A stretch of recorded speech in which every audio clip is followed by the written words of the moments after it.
Hi, I'm Jonas. Thanks for the introduction. This is joint work with Fabian Rauscher. You may remember his talk, Giuseppe Lamanna and Daniel Groß. Okay, so we were looking at SSDs. Why were we looking at SSDs?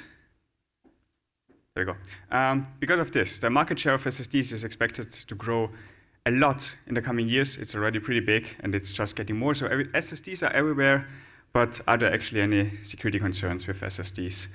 This is a research topic that was researched for hard disk drives already quite a lot. There is a lot of side channel research on hard disk drives. For example, the disk arm movement introduces timing variations that can be measured. They build a cover channel with that. There's also contention, the same thing we do with SSDs now, with a cover channel with 0.1 bit per second. Also, SSDs emit magnetic radiation, so you can measure that from the outside, actually, just with your phone or something like that. And the same with noise. I think all of you know the rattling of SSDs. You can also build a cover channel by introducing noise and then measuring it from the outside. So we know that all this stuff exists for SSDs, for hard disk drives, but what about SSDs? SSDs are a lot faster, so can you even introduce contention into SSDs, or are they just too fast that you cannot really do it or measure it? We looked into 12 SSDs, PCI Express 3 and 4 with DRAM caches, without DRAM caches, different manufacturers, just to get a good picture on the SSD landscape and how they behave. Yeah, and in our first experiment, we basically just checked if there is SSD contention, and what we did is we just read an increasing number of pages from the SSD, and to probably no one's surprise, if you read more pages, it takes longer to read those pages. So this is the main contribution of our paper. Nice. But what can you actually do with that? What can we detect? How much do we have to read? And there are basically two variables on that. How much does the victim read from the disk? Is it enough that it just reads a single page? Does it have to read a few megabytes? We wanted to find that out. We call this the victim read size. And there's another variable. How often do we as attacker actually measure the SSD? We call it the observer read delay. Because if we want to time the SSD, we have to read from the SSD. And this, of course, if we do it too often, can also introduce contention. And how did we measure this? Like this. So we have our reads in blue, and then on random timings, you see the red markings here. The victim reads from the SSD, and here it reads 2 to the power 4 pages, and we don't see any correlation here. And if we now increase the number that's read from the SSD, we see that there starts to be a correlation here. A slight correlation here. If I read a bit more, now we have a pretty clear correlation between the reads in red and actually the timing increasing on the other side, on the attacker view. And with more and more reads, we can see beautiful correlation between the reads of the victim and what we measure in timings. And we can actually also calculate the correlation here, and we see the more pages we read, we start to see correlation. For example, here the correlation pretty much starts to be visible. We also do this for the second dimension with the attacker read delay, and then we get beautiful 2D graphs where we can actually see very nicely what we can detect on the SSD. And for example, on this SSD, we can detect everything like from 2 to the power of 6 4 kilobyte pages, but only with a narrow band of observer read delay. So there's a big difference between these SSDs, as we can see here. They all behave very differently, and this is just because the SSD controller does a lot of different things. It does like quality of service, it schedules the different requests from different processors and stuff like that. So SSDs behave very differently. This can be difficult for attacks, but let's see what we can do. Looking at this, you maybe see what this also is. Side channel researchers love to build cover channels. And basically here, one side is reading from the SSD, the other side is observing the reads. You can just transmit bits with that and build a cover channel. And this is what we did at first. Between processors on the same machine, and then also between processors within virtual machines on the same machine. Yeah, and this is how the cover channel looks like. We induce the timings by reading from the SSD, and then we see the bit pattern by it's just a simple threshold we put there, and then we have cover channel transmission. Nice. As we saw before with these 2D plots, SSDs behave very differently. Different SSDs have different thresholds. It depends on and stuff like that. So this is not really nice. And we had to test all of these SSDs. And so what we needed is we needed a way to find the threshold of each SSD. And we actually do this fully optimized. And this is how this works. And then I will go into a few detailed results. So in this example, the sender transmits a known pattern at the beginning of each transition. Here it transmits 0011. And then on the receiver side, the receiver tries to fit this pattern on the date it receives. And here the transmission didn't start yet, so it's not doing anything. But then the transition starts, and now it tries to it knows that there should be 0 bits, and here should be 1 bit. So it takes this as a timing for zeros, and the average between these two as a timing for 1, calculates a threshold with that, and then applies this threshold on the next 4 slots. And here we don't get the expected data of 0011, so we know the transmission did not start yet. But if we move to the next time slice, we do this again. We take the 0 bits and the 1 bits to commute the threshold. It's now exactly in the middle, very nice. We apply this threshold to the next known pattern that's coming in, and we get the expected pattern of 0011. Now we fully automatically found the threshold for the SSD and know exactly when the transmission is starting. And with this, we did this on all the SSDs on 2 different ways. Once we wanted to find what's the best setting for each SSD, so how can we transmit data on every SSD, and what's the average speed we get there.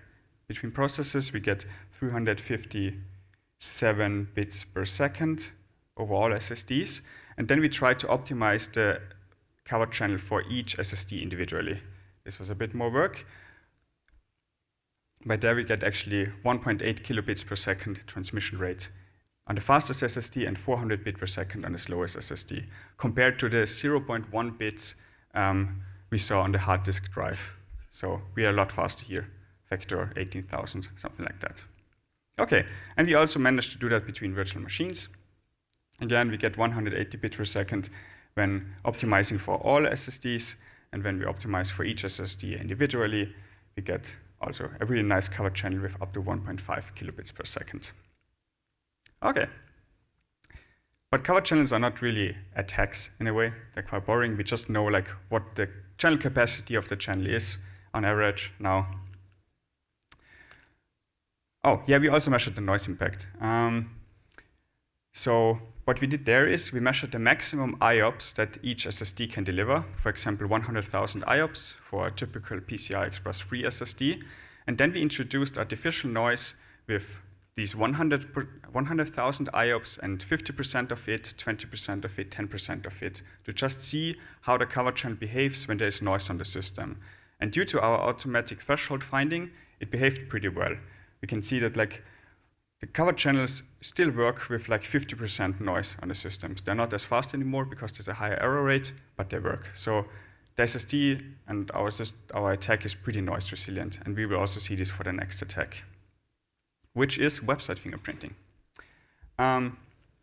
Why does this work? So we try to identify websites that are currently being opened on the machine. So we have local code execution, a process that can just read from one file. That's the whole permission the process needs.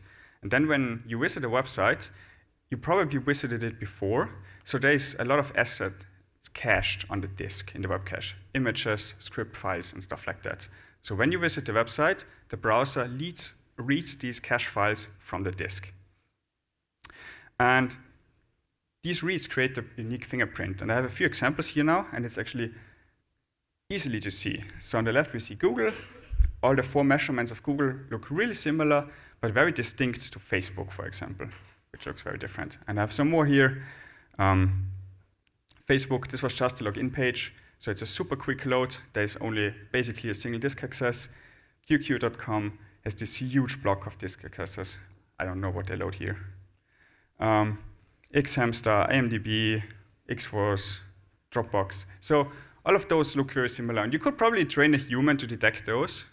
Just look at this a lot and then have a quiz with the correct website. What's even better than a human? A CNN. So we used the CNN to train our data. I'm not a machine learning guy, so this is a pretty simple model, pretty standard. And with this, we get pretty nice results, like almost too good to be true. This is our best result on the best SSD. That's 97% accuracy over 100 websites, including an open world dataset. So these website fingerprints from the disk accesses are highly unique and make this possible. So these were some of our results. So the best accuracy on 2 SSDs was 97%, and the worst result was 80.2%. And the interesting thing here was that we didn't find like any correlation on like, is it a PCI Express 3 or 4 SSD? Does it have a DRAM cache or not? Which manufacturer is the SSD from? So there's not really a correlation. I cannot give you any tips to like use an older SSD or use a newer SSD. It's pretty random on like how the SSD behaves in this attack. Yeah, we also looked at the noise impact. Again, we measured the maximum IOPS of the SSDs and then induced this noise artificially. And even with 50% noise, we get quite good results on some SSDs. The SSD age here, it behaved really poorly. So it's just a little noise already destroyed the result, basically.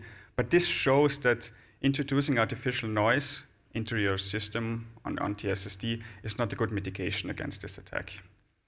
And I have some graphs here to see how our results degrade with introduced noise, because they look quite beautiful. We see if we add some noise, the heat map gets slightly worse, by 50%. It's still pretty good. So opening a website a few times is probably enough.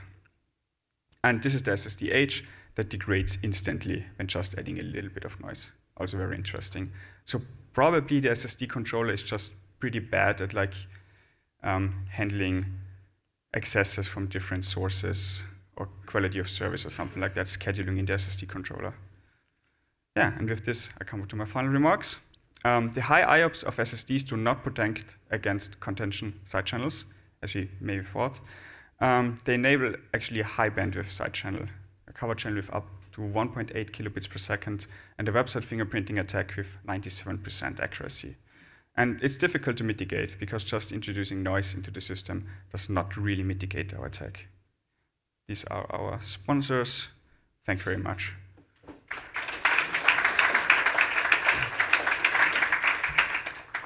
Okay, we again have a little bit of time for questions. So if you have any, please come up to the microphone in front here.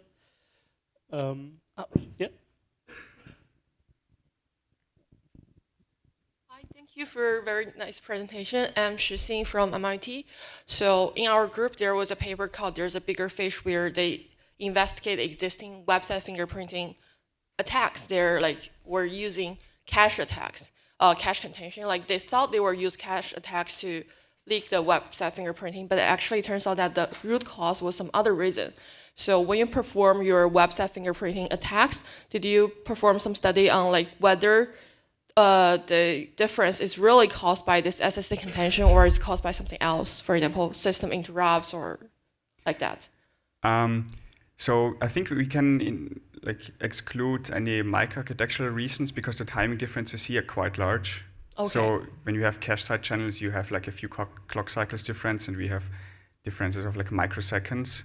So it's probably not microarchitectural reasons. Also, software side channel timing difference would be smaller, I guess. Okay, thank you very much. You're welcome. Okay, let's thank Jonas again. Have fun with the next talk.